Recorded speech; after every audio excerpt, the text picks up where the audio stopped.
Shalom jemaat yang dikasihi Tuhan. Ya, saya boleh minta Bapak Ibu Saudara mengatakan kepada kiri kanan, Shalom, salam sejahtera bagimu. Karena gereja Tuhan memang harus berbagi damai sejahtera. Karena bulan-bulan ini kita akan memperingati datangnya Sang Shalom itu, Sang Damai Sejahtera. Dan pagi ini tema kita adalah sambutlah Sang Raja Damai. Ketika saya mengatakan Shalom, semestinya Bapak Ibu Saudara menjawabnya dengan antusias dan dengan sukacita.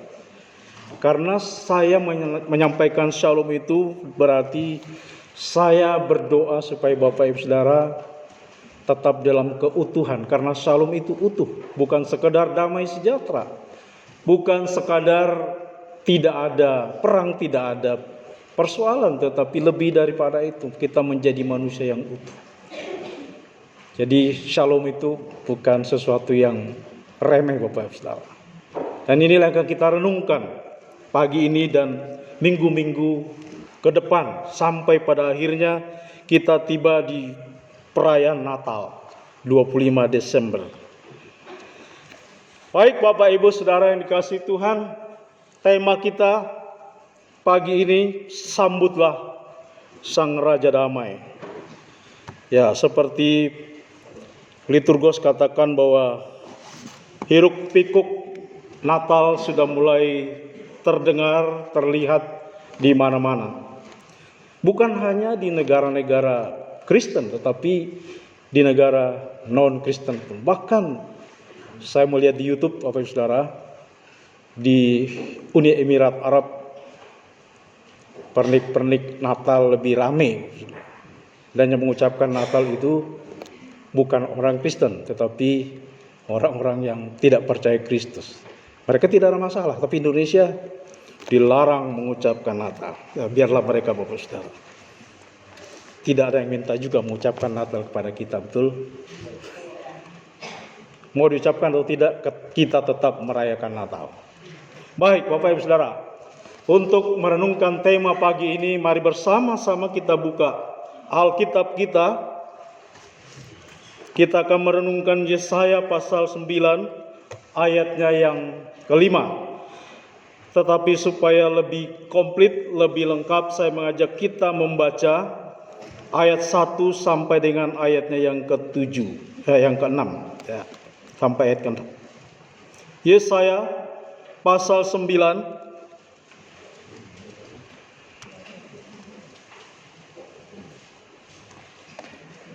ayatnya yang pertama sampai ayat ke-6. Saya mengajak kita semua terlibat dalam pembacaan firman Tuhan. Saya membaca ayat-ayat yang ganjil, Bapak Ibu Saudara, ayat-ayat yang genap, ayat 1 sampai 6. Demikianlah firman Tuhan. Bangsa yang berjalan di dalam kegelapan telah melihat terang yang besar. Mereka yang diam di negeri kekelaman, atasnya terang telah bersinar.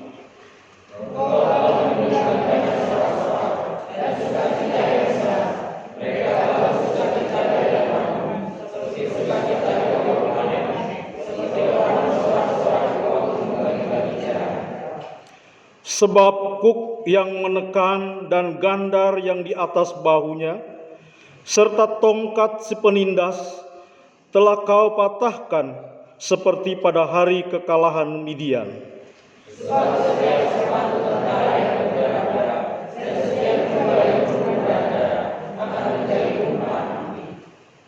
Sebab seorang anak telah lahir untuk kita, seorang putra telah diberikan untuk kita. Lambang pemerintahan ada di atas bahunya, dan namanya disebutkan orang, Penasihat Ajaib, Allah yang perkasa, Bapa yang kekal, Raja Damai. Besar kekuasaannya dan damai sejahtera tidak akan bersudah di atas tahta Daud dan di dalam kerajaan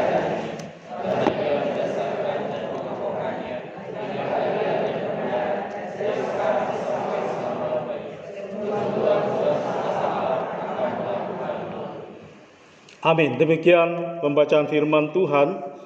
Berbahagialah setiap orang yang membaca, merenungkan, dan memelihara firman Tuhan itu dalam kehidupan hari lepas hari. Sambutlah Sang Raja Damai. Ketika mendengar tema ini, maka pikiran kita pasti terbawa kepada perayaan Natal. Karena memang demikianlah Bapak Ibu Saudara, ayat-ayat yang kita baca pagi ini itu biasanya dibacakan pada saat-saat Natal. Ya. Konteks teksnya adalah perihal kesengsaraan umat Tuhan dan janji pemulihan. Ini adalah sebuah nubuatan akan hadirnya Raja Damai. Ya. Tetapi sebelum kita sampai kepada Raja Damai, itu Bapak Ibu Saudara, saya ingin mengajak kita melihat sedikit latar belakang histori dan politis yang terjadi ketika firman Tuhan ini disampaikan oleh Nabi Yesaya. Ya, pada waktu itu atau pada masa itu kerajaan Israel sudah terbagi menjadi dua, yaitu kerajaan selatan dan kerajaan utara.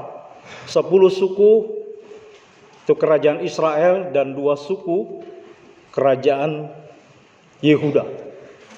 Sebenarnya ada 2, tapi yang satu tidak jelas, hanya Yehuda saja. Dan Yehuda inilah yang dipilih oleh Tuhan.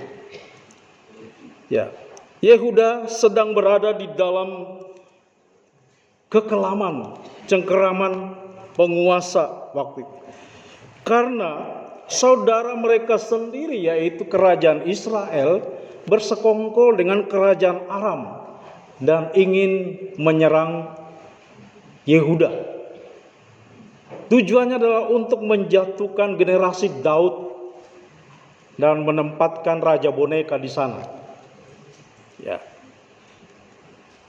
Selain itu Bapak Ibu Saudara, pada zaman itu ada bangsa yang menjadi adik kuasa, yaitu Mesir dan Asyur. Tentu saja kedua bangsa besar ini menjadi ancaman bagi bangsa-bangsa kecil di sekitarnya dan termasuk Yehuda. Ini membuat Yehuda semakin tertekan, semakin di dalam cengkeraman, semakin berada di dalam ketakutan. Ya. Jadi ini latar belakang sebelum Yesaya menyampaikan janji pemulihan, khususnya dalam ayat 5. Tetapi di samping ada latar belakang historisnya Bapak Ibu, ada latar belakang teologinya. Ada latar belakang teologis di sana. Nah, ayat ini hadir Bapak Ibu Saudara setelah pasal 8 yang isinya adalah tentang penghakiman atas umat Allah karena mereka tidak setia kepada Allah. Mereka berubah setia. Mereka tidak lagi mengutamakan Allah Israel, tetapi mereka menyembah kepada Allah-Allah lain. Ya. Tetapi Bapak Ibu Saudara, di tengah-tengah situasi yang demikian, ada janji pemulihan yang disampaikan oleh Nabi Yeremia.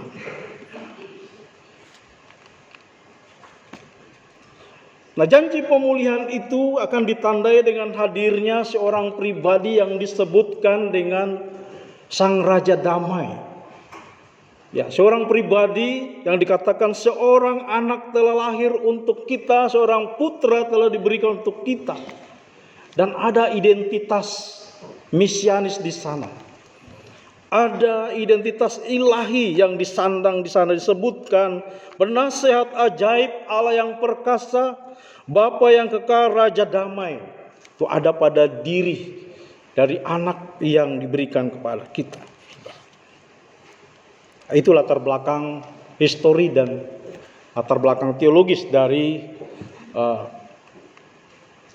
ucapan Yeremia ini. Saya membawa kita kembali kepada nats kita, Bapak Ibu Saudara. Apa sebenarnya kondisi umat Israel sebelum Nabi Yesaya menyampaikan janji tentang akan hadirnya Sang Raja Damai atau Sang Raja Shalom? Dikatakan dalam ayat pertama, bangsa yang berjalan dalam kegelapan. Kemudian dikatakan mereka yang diam di negeri kekelaman. Bapak Saudara, lembaga Alkitab menerjemahkan kegelapan itu dari kata hosek. Tulisannya kosek tapi dibacanya hosek. Dari bahasa asli Ibrani, bahasa asli Alkitab. Hosek itu adalah kegelapan. Ya. Dan bukan sekedar situasi kondisi karena akibat politis, akibat karena adanya musuh di sekitar mereka, tetapi sesungguhnya kosek ini berbicara tentang kegelapan karena dosa. Jadi umat pada waktu itu bukan hanya tertekan oleh karena bangsa-bangsa Asyur, bangsa Mesir, atau bangsa-bangsa yang mencoba untuk menjajah mereka, tapi karena relasi mereka dengan Tuhan itu terputus. Maka di sana dipakai kata kosek. Jadi sebenarnya dimaksudkan adalah kekelaman yang dialami oleh umat Tuhan adalah karena dosa mereka. Dan menarik Bapak Saudara, di bagian keduanya dikatakan mereka yang diam di negeri kekelaman. Kekelaman itu salmawet. Salmawet itu bayang-bayang maut. Kalau bahasa Bekasinya, the shadow of death.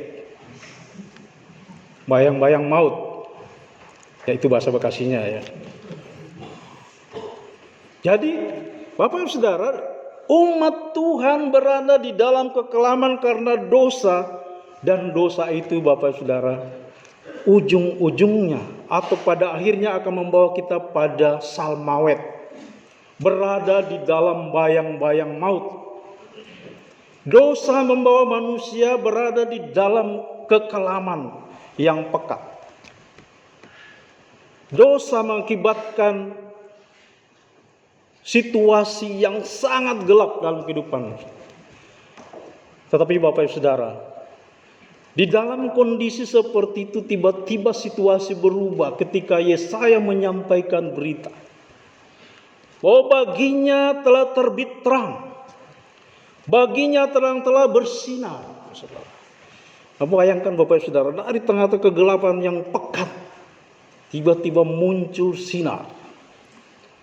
Dari kata or, terang. Ini sama persis dengan kata yang dipakai ketika penciptaan pertama. Dikatakan bumi masih kosong, masih gelap. Tapi yang muncul pertama kali dikatakan waktu itu terang. Ini sama seperti ini. Jadi sekali lagi Bapak Ibu Saudara, dosa akan membawa manusia pada situasi yang pekat, berada di dalam bayang-bayang maut. Kita karena dosa berada di dalam salmawet, kelam pekat. Dan kita berada di lembah maut, lembah kematian. Itu sebabnya Yesaya menyatakan bahwa orang yang berjalan dalam kegelapan, bangsa yang berjalan di negeri kekelaman, baginya telah terbit terang. Luar biasa, saudara. Nah, Bapak Saudara, sebenarnya shalom itu bukan hanya berbicara tentang perihal rohani atau pemulihan kondisi rohani atau hubungan antara kita dengan Allah, tetapi sebenarnya bicara tentang psikologis juga. Dia ada dua unsur di sana yang dipulihkan. Ketika shalom itu dinyatakan ada dua unsur, ada dua dimensi. Dimensi spiritual dan dimensi psikologis. Keadaan manusia berubah. Umat waktu keadaannya berubah. Dari dalam kekelaman mereka menjadi orang-orang yang bersuka cita. Kalau membaca ayat 2, 3, 4, di sana jelas sekali Bapak Saudara, bahwa bangsa yang dalam kekelaman itu tiba-tiba bersukacita, mereka bersorak-sorak seperti sorak-sorak sebuah kemenangan atas peperangan. Dan sorak-sorak itu seperti meraih hasil yang melimpah dari panen, katakan. Dan di sana saya mengatakan bahwa jubah yang berlumuran darah itu, sepatu yang dipakai berperang itu dimasukkan ke dalam api, dibakar. Itu berbicara tentang pemulihan.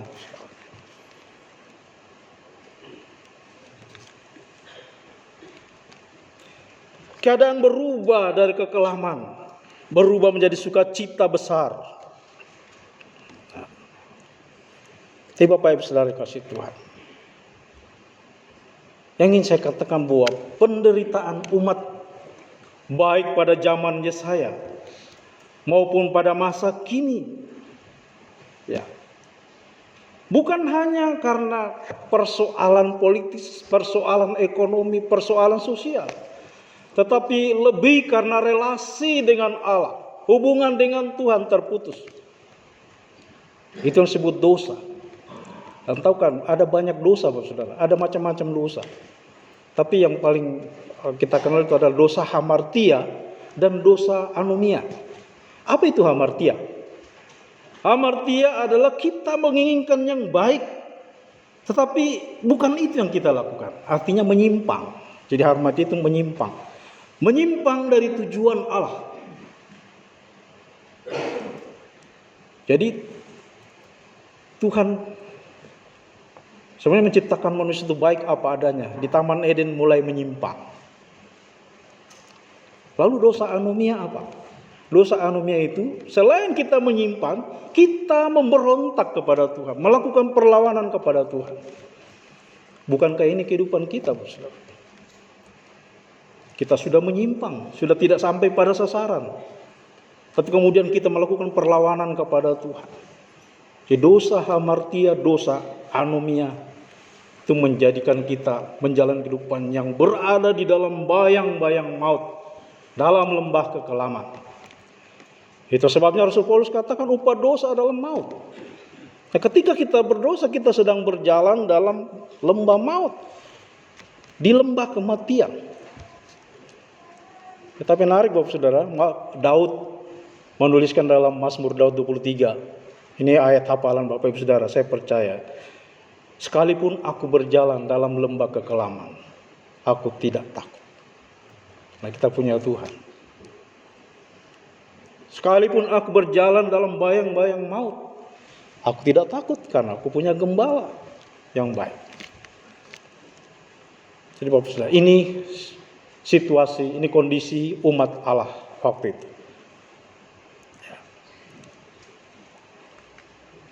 Dan kita masuk pada proses. Bagaimana proses menuju shalom, damai sejahtera. Ya.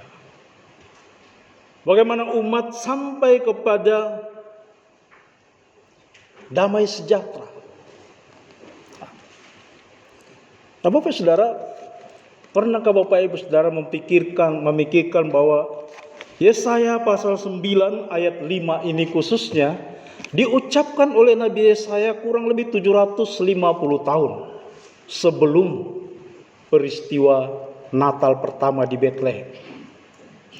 700 atau 750 tahun lah. Itu disampaikan. Berarti shalom itu masih jauh sekali Bapak Saudara. Ya. Ini berarti bahwa damai sejahtera yang dikatakan oleh Yesaya itu tidak terjadi begitu saja. Ketika diucapkan langsung damai umat itu. Langsung terjadi damai sejahtera di atas umat Allah. Tidak Bapak Saudara. Ya. Prosesnya panjang. Dan pernahkah Bapak Ibu Saudara berpikir bahwa sebelum Yesus lahir, janji ini dimulai dari seorang Rahab. Tahu Rahab? Ada yang masih ingat Rahab siapa? Yang sekolah minggu. Seorang Rahab, seorang pelacur di Yeriko. Diselamatkan oleh Tuhan.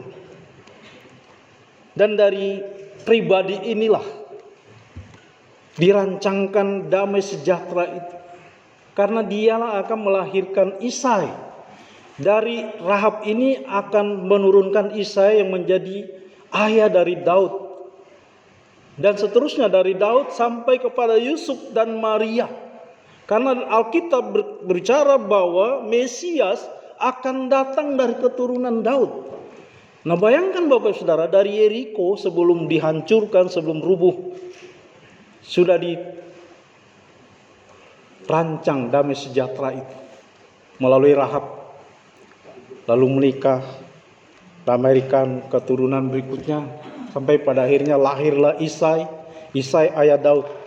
Dan dari keturunan Daud ini terpecah, jadi ada Maria dan ada Yusuf, tetapi kedua-duanya adalah keturunan Daud.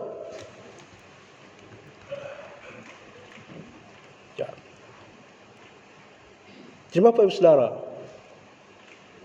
damai sejahtera tidak serta-merta terjadi, tetapi melalui proses yang panjang. Ya. Tapi berita baiknya Bapak Ibu Saudara, tidak ada satupun rancangan Allah yang gagal. Dan rancangan Allah tidak bisa dipengaruhi oleh kondisi manusia. Bayangkan dari seorang pelacur, Rahab, kemudian ada Rut, seorang yang bukan orang Israel. Lalu datanglah Daud, Yusuf, dan Maria. Akhirnya Natal pertama, lahirlah Sang Raja Damai. Ya, kemudian yang berikut adalah bahwa Shalom itu dikomunikasikan. Bukan hanya Yesaya yang menyampaikan berita damai sejahtera itu, tapi nabi-nabi lain. Ya, saya hanya mencatat ada dua di sini, Yeremia dan Mika. Karena dari kedua ayat yang saya tulis itu ayat yang berbicara tentang nubuatan akan hadirnya Sang Mesias, Sang Raja Damai, Raja Adil. Ya. Mika, hai Bethlehem Efrata, engkau bukan yang terkecil, tapi daripadamu akan lahir seorang yang akan memimpin bangsa Israel dalam damai dan kebenaran. Yesaya mengkomunikasikan kepada umat kurang lebih 750 tahun. Yeremia kurang lebih 600 tahun Bapak Saudara. Dan Mika sama, kurang lebih 600 tahun sebelum peristiwa Natal pertama. Artinya apa? Tuhan yang mengatakan, mengutus nabi-nabinya, tolong sampaikan kepada umat bahwa aku sudah merancangkan damai sejahtera untuk kamu. Ya. Terus dikomunikasikan Bapak.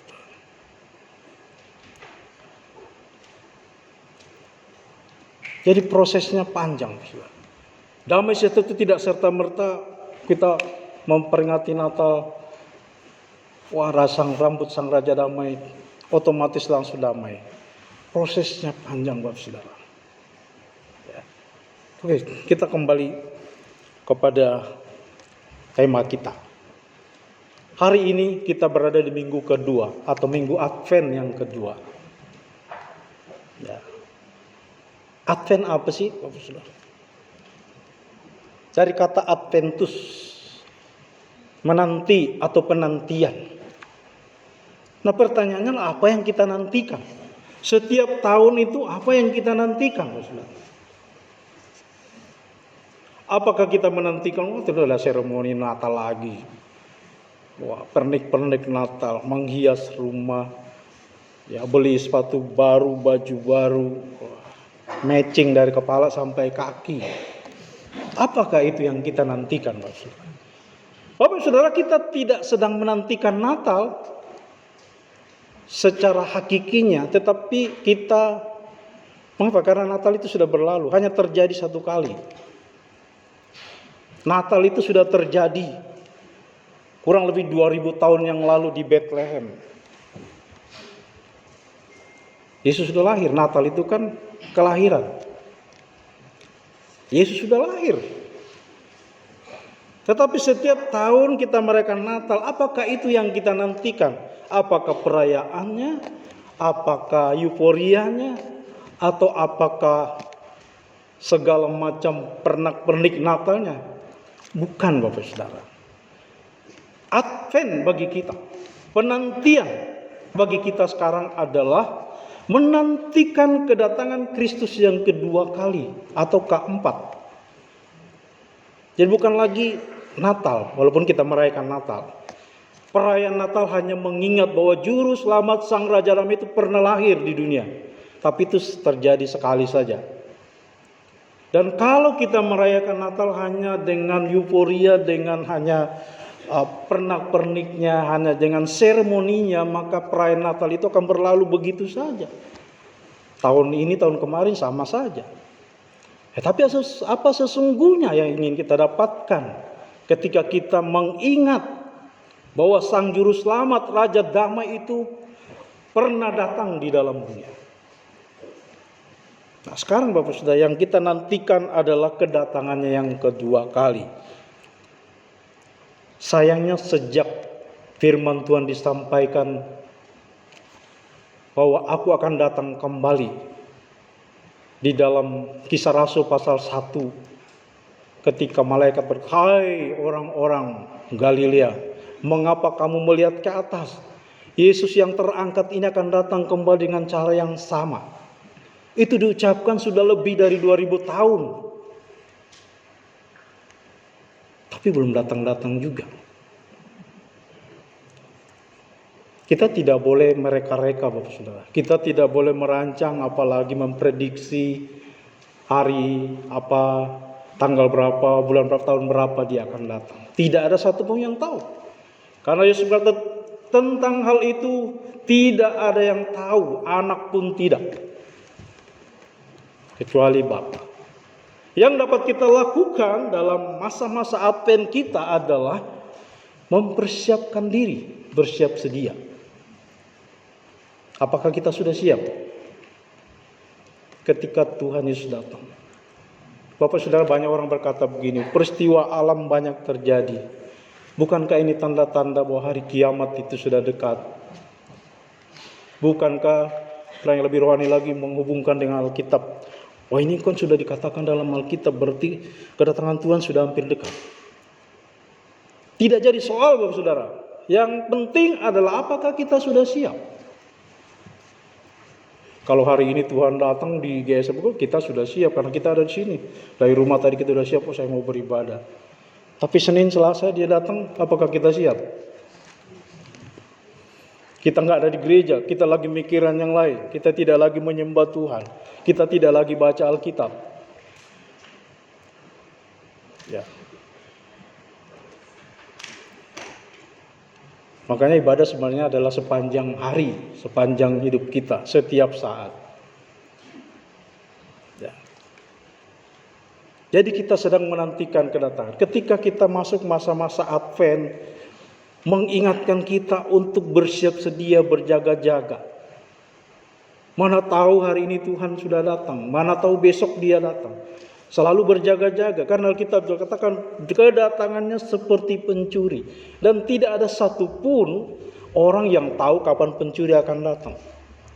Saya banyak menonton YouTube, Bapak Saudara, peristiwa kemalingan motor. Motor dipanasin di depan pagar, masuk sebentar keluar udah gak ada motornya. Kalau dia tahu motornya mau diambil, pasti berjaga-jaga. Baru dihidupin, dipanasin 2 menit, udah hilang. Tidak ada yang tahu. Nah, Yesus menggambarkan seperti itu, kedatangannya seperti pencuri. Nah, yang paling penting untuk kita lakukan adalah bersiap. Pertanyaan adalah, sudah siapkah kita, saudara? Nah, penting untuk berjaga-jaga, sikap untuk berjaga-jaga, yaitu berjaga-jaga dan berdoa. Hati ini adalah kitab waspada, was-was, wanti-wanti, terus berdoa, khususnya menyerahkan hidup kepada Tuhan setiap hari. Bukan berarti tidak bekerja, duduk saja berdoa, Tuhan kapan kau datang, bukan begitu. Bukan begitu, Bapak Saudara. Tiada kesiapan. Menyerahkan diri setiap hari. Tadi saya bilang, ibadah itu bukan hanya hari Minggu, saudara. Ibadah itu setiap saat, setiap hari. Artinya relasi dengan Tuhan. Memuji menyembah Tuhan setiap saat. Bukan hanya di gereja yang kita memuji Tuhan. Jadi berjaga-jaga dan berdoa. Tuhan katakan berdoalah kamu. Supaya kamu jangan jatuh ke dalam pencobaan. Roh penurut, tapi daging ini lemah. Yang kedua, mempersiapkan diri secara rohani. Bisa dilakukan dengan membaca dan merenungkan firman Tuhan. Ya. Mempersiapkan diri secara rohani. Baca firman Tuhan. Ya. Memuji menyembah Tuhan. Sekali lagi, memuji Tuhan bukan hanya waktu ibadah-ibadah. Tapi setiap saat. Tapi sekali lagi bukan hanya setiap hari bernyanyi-nyanyi, mundar-mandir, nyanyi-nyanyi, haleluya. Bukan begitu juga, Bapak Saudara. Ya Bapak Ibu mengerti lah apa yang saya maksudkan.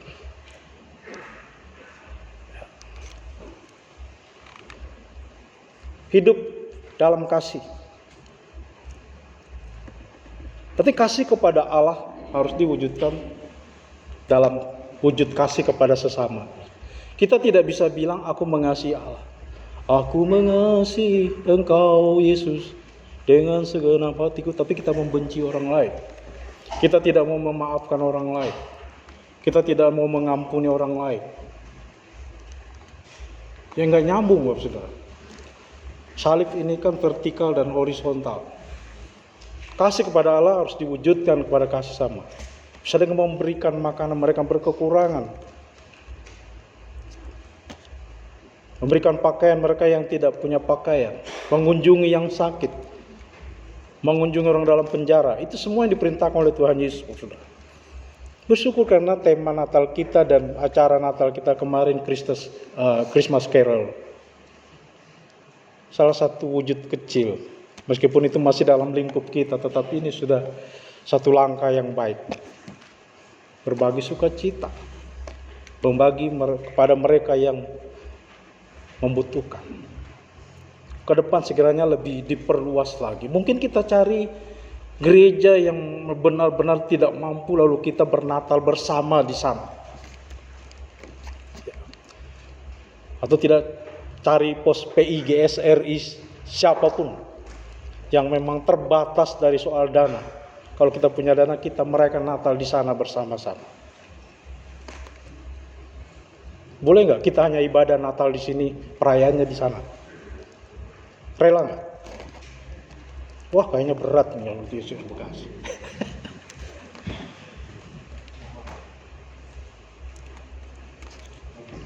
Hidup dalam kasih. Kasih kepada Allah yang kita selalu ucapkan harus terwujud dalam kasih kepada sesama. Kemudian waspada terhadap bahaya. Bahaya apa? Ketamakan. Bahaya keserakahan. Tamak dan serakah 11-12. Udah tamak serakah lagi. Tamak kan pengennya lebih. Mengambil yang bukan punyanya. Yang kemudian, yang tidak kalah pentingnya adalah memberitakan Injil. Bersaksi. Inilah yang dilakukan, sikap-sikap yang penting di dalam masa-masa Advent. Menantikan kedatangan Kristus yang kedua kali. Memberitakan Injil. Tidak mesti Bapak Ibu Saudara pergi ke daerah-daerah, ke pelosok-pelosok menyampaikan Yesus adalah juru selamat kepada orang-orang yang belum terjangkau. Kita bisa dengan berdoa. Kesaksian hidup kita, pribadi dan keluarga. Rumah tangga kita bisa menjadi saksi bagi tetangga-tetangga kita. Karena tidak ada satupun di antara kita yang tetangganya itu Kristen semua. Nah, kami satu-satunya Kristen gereja di komplek kami. Saya percaya Bapak Ibu tidak semua tetangga kita Kristen. Sebanyak keluarga kita, kalau kita menyadari bahwa tugas panggilan kita adalah bersaksi melalui keluarga kita, Bapak Saudara. Suasana rukun dalam rumah tangga kita akan menjadi perhatian orang. Tetapi kalau piring-piring terbang dari rumah kita, caci makian yang terdengar, kebun binatang yang terdengar, orang lain akan melihat, mudah-mudahan keluarga ini dapat hidayah. Dapat hidayah maksudnya, aku nggak pernah, rumah tangga ini aku nggak pernah tentram. Ya. Padahal kita punya Raja Damai. Kita sudah diberikan shalom. Seharusnya membuat kita utuh secara vertikal dan secara horizontal. Persoalan kita mengenai dosa sudah beres. Mestinya persoalan dengan sesama juga beres. Ya, tapi realitanya belum selesai juga. Oke, kita kembali ke inti tema kita hari ini. Sambutlah Sang Raja Damai. Nah, bagaimana mengalami damai atau shalom yang sudah datang bagi kita di dalam Natal pertama? Bapak Ibu Saudara kasih Tuhan, damai itu dimulai dengan percaya kepada Yesus Kristus sebagai Tuhan dan Juru Selamat kita. Dan yakin betul bahwa dosa-dosa kita yang membuat kita berjalan dalam kekelaman, dalam bayang-bayang maut itu sudah selesai. Ketika di atas salib Yesus kata, sudah selesai. Ini persoalan dosa sudah tidak ada. Yakinkah kita? Dan itu hanya membuat kita yakin kalau kita benar-benar percaya bahwa Yesus adalah Tuhan. Kalau tidak, tidak akan selesai. Karena sekali dosa itu membuat kita merasa takut, merasa bersalah. Terus hidup dalam ketakutan. Membuat kita gelisah.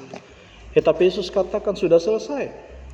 Jadi damai sejahtera itu dimulai, langkah pertamanya adalah percaya sungguh-sungguh kepada Yesus Kristus sebagai Tuhan dan Juru Selamat. Dan meyakini bahwa di dalam Yesus Kristus yang mati di atas kayu salib tetapi bangkit dan naik ke surga, urusan dosa saya selesai.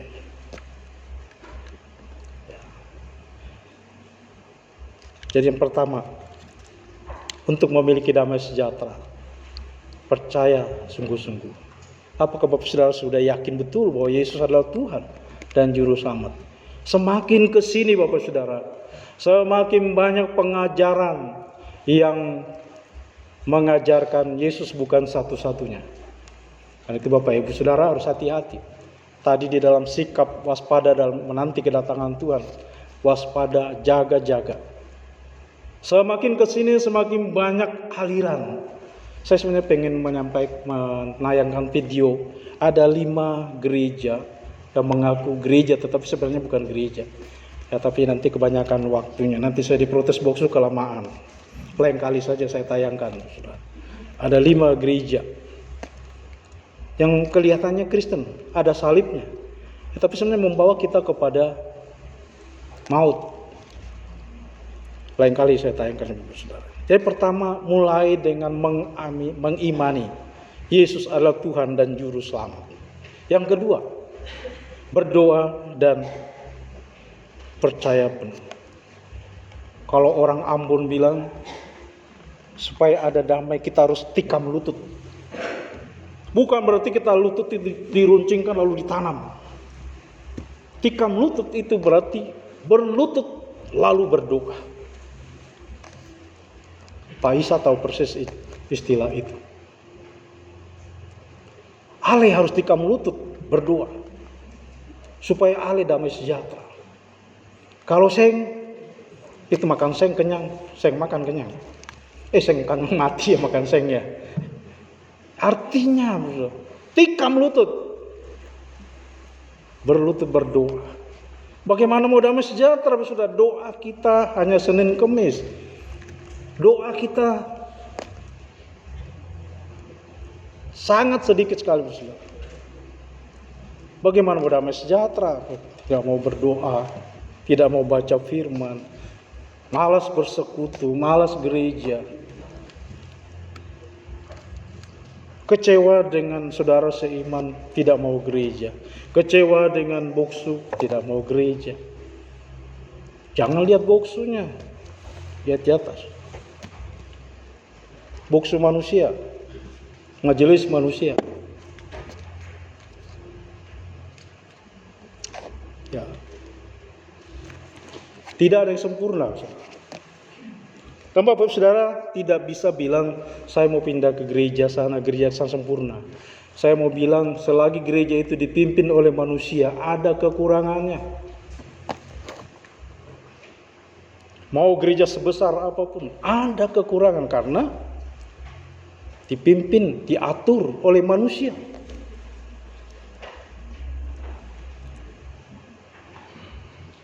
Tetapi supaya damai sejahtera yang dijanjikan menjadi bagian hidup kita, mari Bapak Saudara, beri waktu, berdoa. Ketika bergumul, ketika ada persoalan, datang tikam lutut berdoa. Ya.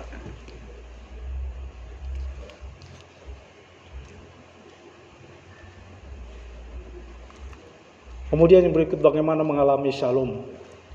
Membaca, merenungkan firman Tuhan. Berdoa, bersekutu, membaca firman Tuhan, itu satu paket Bapak Saudara. Bagaimana kita tahu ada damai sejahtera? Kita tidak pernah membacanya. Yohanes 14 ayat 27, ada yang tahu isinya? Sebelum Yesus naik ke surga, dia mengucapkan kata ini, janji ini, Saudara. Damai sejahteraku kutinggalkan kepadamu. Damai sejahteraku kuberikan bagimu. Dan apa yang kuberikan tidak sama seperti yang dunia berikan. Janganlah gelisah dan gentar hatimu. Ini sebelum dia kembali ke surga. Dia memberikan damai sejahtera kepada murid-muridnya dan kepada setiap orang percaya termasuk kita. Di masa-masa penantian kita, dia sudah meninggalkan damai sejahtera. Damai sejahteraku kuberikan kepadamu. Damai sejahteraku kutinggalkan bagimu. Dan apa yang kuberikan, yaitu damai sejahtera, tidak seperti yang diberikan oleh dunia ini. Saya mau bilang begini Bapak Saudara, damai sejahtera itu hanya ada di dalam Tuhan, bukan di dalam cuan. Ya. Cuan boleh penting, tapi cuan belum tentu memberikan damai sejahtera. Hanya ada di dalam Tuhan.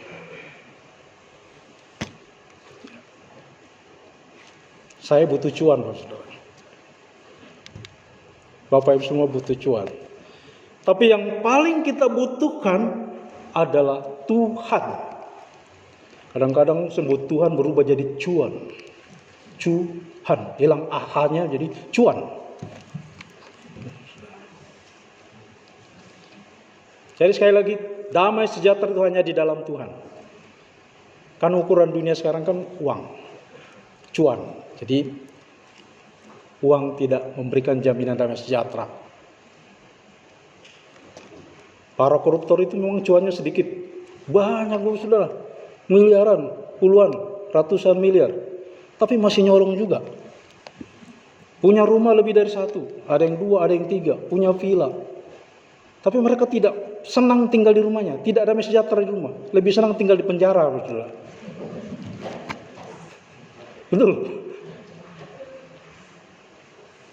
Tidak suka pakai mobil yang mewah. Mereka sukanya naik mobil tahanan. Udah itu rompinya oren, tapi masih dada-dada gitu. Damai sejahtera tidak didapatkan dari cuan yang banyak, tapi hanya di dalam Tuhan. Karena itu kita harus membaca firman Tuhan. Karena dari firman itu kita akan tahu, oh Tuhan mengendaki apa. Merenungkan janji ini akan membuat hati kita lepas dari rasa gelisah, Bapak Saudara. Yang berikut, hidup dalam ketaatan. Ya. Hidup dalam ketaatan. Nah, damai sejahtera itu sebenarnya bagian dari buah roh.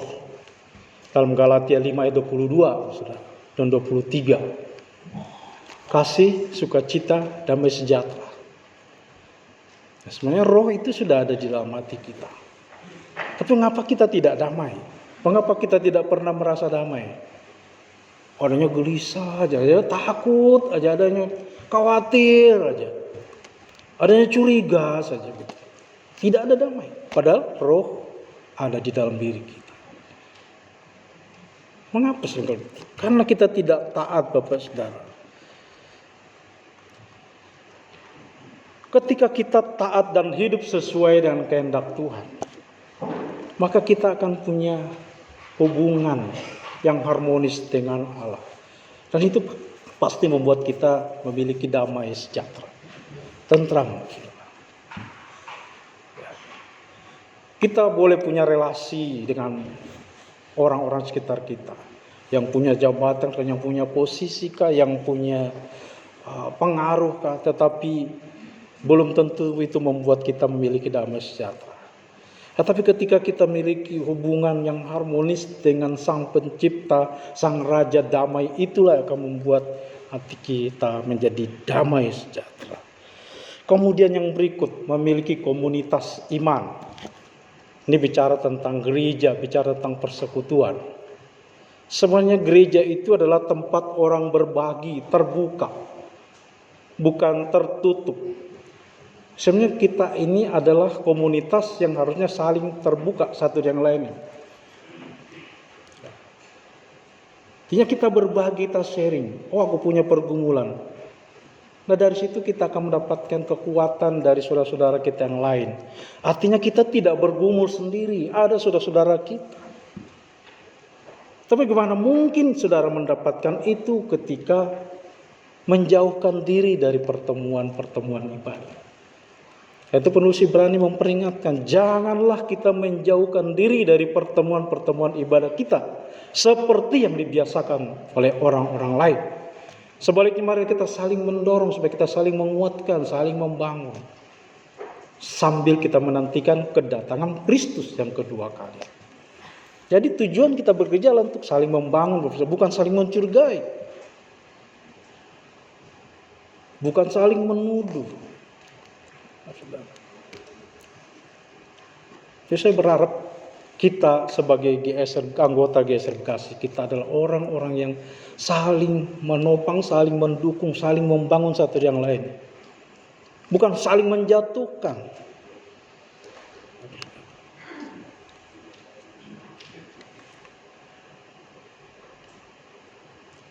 Yang terakhir, ini kalau kata terakhir pasti udah senang banget ini. Oh, box sudah mau selesai. Haleluya, ada kebangkitan rohani yang luar biasa ya. Mengampuni orang lain, tetapi poin terakhirnya sangat sulit. Mengampuni orang lain bukan sekedar bukan membenarkan kesalahan orang lain. Ketika mengampuni ya udah biarlah. Bukan berarti kita membenarkan apa yang dilakukan. Bukan juga sekedar melupakan, tetapi ini adalah melepaskan beban pada diri sendiri. Orang yang terus hidup dalam kebencian itu akan menderita sendiri, Bapak Saudara. Karena benci seseorang, ketemu dia, wah, dia lagi. Dia susah sendiri, Bapak Saudara. Padahal kalau melupakan, memaafkan, mengampuni, kan jadi kita mau kemana-mana juga, ketemu dia, say halo aja, halo. Kamu yang bikin saya sakit hati ya? Enggak begitu. Halo, apa kabar? Kita lepas, bebannya lepas. Tapi ada orang yang begitu sulit melepaskan pengampunan. Ada orang yang begitu pegang erat-erat bencinya kepada orang lain. Kalau ada dia, saya nggak mau. Kalau dia masih ada dia, saya nggak mau ke gereja. Itu bukan sikap orang Kristen, Bapak.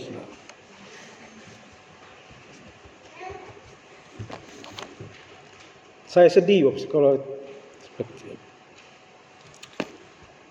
kalau masih ada dia, saya tidak akan pernah ke gereja. Jadi selama ini kamu gereja, ikut siapa, menyembah siapa? Padahal itu adalah bagian dari proses Tuhan membentuk kita sampai pada kita tiba di titik damai sejahtera itu menjadi milik kita. Bapak Saudara mengalami damai sejahtera dari Tuhan. Tuhan Yesus adalah sebuah proses yang melibatkan proses spiritual atau kerohanian, melibatkan iman, doa, dan kehidupan yang sesuai dengan ajarannya. Selain kita harus berdoa, percaya sungguh kepada Tuhan, kita harus menghidupi seluruh aturan, seluruh tuntutan Tuhan dalam hidup kita. Itu akan membawa kita pada damai sejahtera. Ya. Karena damai sejahtera yang dari Tuhan tidak sama dengan apa yang dijanjikan oleh perihal duniawi. Karena hal-hal duniawi itu hanya sementara. Mungkin kalau kita punya banyak, sementara kita damai. Tapi setelah itu akan gelisah lagi. Tetapi dengan iman, doa, dan mentaati seluruh hukum Tuhan, seluruh kehendak Tuhan, itu akan membuat kita damai. Meskipun di tengah-tengah keadaan yang tidak baik. Bapak Saudara, sekali lagi, damai sejahtera tidak terjadi begitu saja. Ada prosesnya. Sebagaimana umat Tuhan zaman perjanjian lama, mereka harus menanti sampai 750 tahun. Kita yang sedang dalam masa-masa Advent menantikan kedatangan Kristus kedua kali juga akan bergumul, saudara. Karena Tuhan belum datang juga, kita masih harus terus bergumul dalam hidup ini. Dan kadang-kadang pergumulan itu membuat kehilangan damai sejahtera. Tetapi Tuhan bilang, damai sejahtera-Ku kutinggalkan bagimu, damai sejahtera-Ku kuberikan kepadamu. Jangan cari di dunia, karena apa yang diberikan dunia tidak seperti yang kuberikan. Kiranya kita dengan sikap yang benar menyambut Sang Raja Damai yang sudah pernah datang, tetapi akan datang kembali entah kapan. Mari kita mempersiapkan diri kita, sehingga ketika Dia datang, kita menjadi orang-orang yang bersuka cita. Dan dalam pertemuan itu, kita akan menyembah Tuhan. Haleluya. Puji Tuhan. Amin.